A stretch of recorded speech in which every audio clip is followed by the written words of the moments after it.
The festive season is just around the corner. For the next few months, there will be a festival almost every week in India. One of the grandest amongst this is, of course, Mahalaya, or the onset of Durga Puja. It is believed that goddess Durga begins her descent on earth after having vanquished the evil demon Mahishasur. And to remind us of this victory, we have the auspicious day of Mahalaya.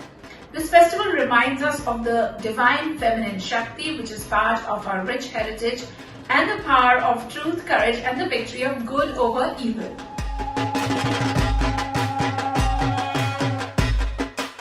To begin with, the day of Mahalaya marks the beginning of Devi Paksha and the end of the Pitra Paksha. Durga Puja celebrates the 10-armed mother goddess and a victory over the evil demon Mahishasur. While celebrated across India nowadays, traditionally it has been the biggest festival in West Bengal, Assam and Tripura. For Bengalis, Mahalaya signifies the arrival of Agomoni, or goddess Durga, who symbolizes the Adi Shakti, the eternal power or the primordial cosmic energy.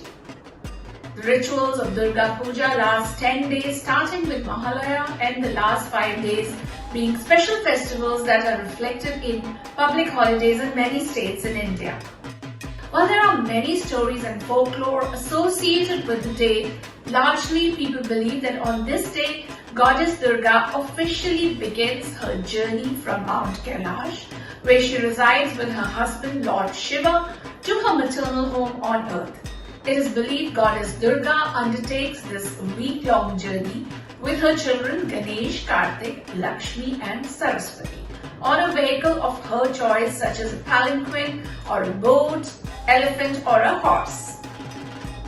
Every Bengali household wakes up early in the morning, even before the sun, to customarily listen to a collection of songs and mantras called Mahishasur Mardini. These mantras invoke the goddess, the most famous one being Jago Tumi Jago, meaning awaken O goddess, or Chandi Path at the dawn, shlokas and hymns from Devi Mahatyama scriptures to invoke the goddess on earth to save the world from the demon Mahishasur. This signifies the beginning of Akal Bodhan, the untimely worshipping of God, the awakening of Devi Durga, invoking the goddess on earth before time. Chokhudan is another auspicious ritual in which the eyes of the goddess are drawn on the idols, invoking her soul in the idol. The process of the creation of clay sculpture idols or pratima for the puja, from the collection of clay to the ornamentation, is a ceremonial process. Though the festival is observed post-monsoon harvest, the artisans begin making the sculpture idols months before, during summer. The process begins with prayers to Ganesha and to the perceived divinity in materials such as bamboo frames in which the sculpture idols are cast. Clay or alluvial soil collected from different regions form the base. This choice is a tradition wherein Durga, perceived as the creative energy and material, is believed to be present everywhere and in everything in the universe. The clay base is combined with straw, kneaded and then molded into a cast made from hay and bamboo. This is layered to a fine final shape, cleaned, painted and polished. A layer of jute fiber mixed in with clay is also attached to the top to prevent the statue from cracking in the months ahead. The heads of the statues are more complex and are usually made separately. The limbs of the statues are mostly shaped from bundles of straws. Then, starting about August, the local artisans hand paint the sculpture idols, which are later dressed in clothing and decorated and bejeweled and displayed at the puja pandals.